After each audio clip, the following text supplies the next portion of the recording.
All right, so in today's lesson, we are learning how to solve a rational equation. So we're learning how to solve equations with variables in the denominator.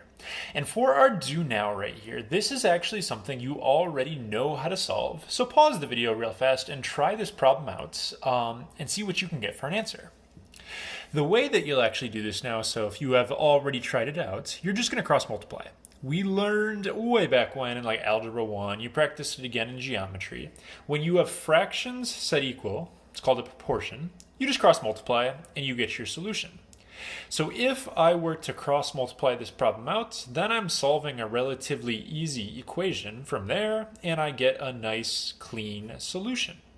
So you guys already have at least a little bit of experience with how to solve a rational equation.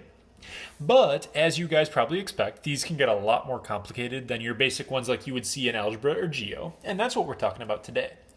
So our first kind of new problem right here. This example has three separate fractions in it. Now ultimately, I know I can cross multiply to solve problems, but that works when there are two fractions that are set equal. What you want to do on a problem like this is try to combine these, or at least one idea would be to try to combine these into one and then cross multiply after. In order to do that, I would need a common denominator with these two. So I'd have to multiply this guy by a 3x to both parts. If I do that, I would have 1 over 3x squared minus, that would say 3x over 3x squared. And I can combine those into 1 by getting 1 minus 3x over 3x squared. So to recap here, I want to try to cross multiply this thing. But if in order to do that, I have to combine these two. So I got a common denominator, I combined them, and now it's cross multiplication time. So when you cross multiply, you multiply on the diagonal. So I would have 1 times 3x squared is a 3x squared on one side. And I would also need to distribute out these two terms. 6x squared times 1 is still 6x squared. And 6x squared times negative 3x would make a negative 18x to the third power. So now I am responsible for solving this equation. Solving an equation like this probably will still give you guys some pause because it's like, oh gosh, x to the third, like what do I do there? We know really well how to do x squared, but that extra third power makes things a little trickier. What I would recommend is putting it equal to 0 so I can subtract over my 3x squared. And if I do that, I'm going to have 3x squared minus 18x to the third equals 0. So you can just subtract this guy to the other side. Best way to solve polynomials is to try to do a GCF, try to factor it and make sure, see if that makes it easier. You can actually factor out a 3x to the seconds from both of those terms. And if you do that, you're going to get 1 minus 6x right there. So I pulled out a 3x squared.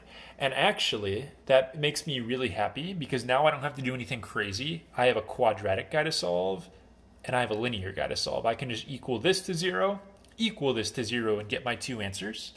If you solve, or three answers technically, if you solve this little part right here, you just get x equals 0. That technically has a multiplicity of 2 because it's x and x. And then on this guy right here, if you equal that to 0, you're going to get x equals 1/6.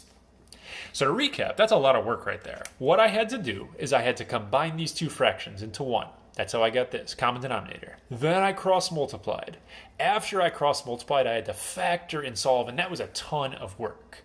I'm going to show you guys a second option that's a little bit new, but it should look familiar to you guys after I show you how. So what I want to do is write down that exact same problem a second time and show you an easier way to do the problem. So it seems like again and again, I keep making you guys do those systems of equations problems where there are things like, I don't know, x over 6 plus y over 4 equals 2, like stuff like this. And we talk about distributing a number. I've made you do this again and again and again where you distribute something to cancel out the fractions. That concept I've been kind of building towards this lesson here. So we've already been training for what I'm about to do when we do this kind of system problem. I don't want to mess around with these fractions. I'd rather have a nice clean equation to deal with instead.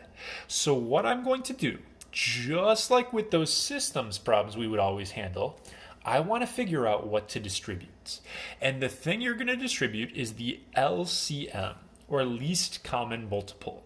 You need to figure out what all of these denominators go into and ideally make it as small as possible. The answer for that, 6, 3, and 1, all go into the number 6. And I have 2 x's here, 2 x's here, and 1 x here. That means I need at least 2 x's to cancel out all of these terms. So your LCM on this problem is going to be 6x squared. For the x's, just look at whatever exponent's the biggest and use that. So what's going to happen is I'm going to distribute a 6x squared to the whole problem.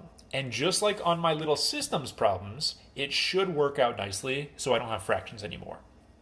So if I do that, 6x squared over 1, I distribute it to here. 6x squared times 1 is still 6x squared. Divided by 6x squared is just 1. So that first guy turns into just 1 after you finish distributing.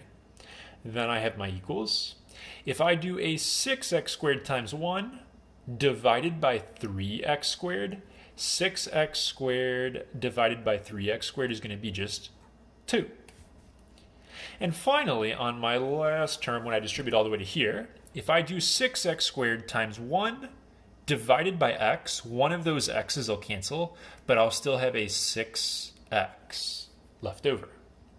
So if you recall, the first time I did this problem, I had this nasty cross multiplication. I had x to the thirds, and it was a big project to solve.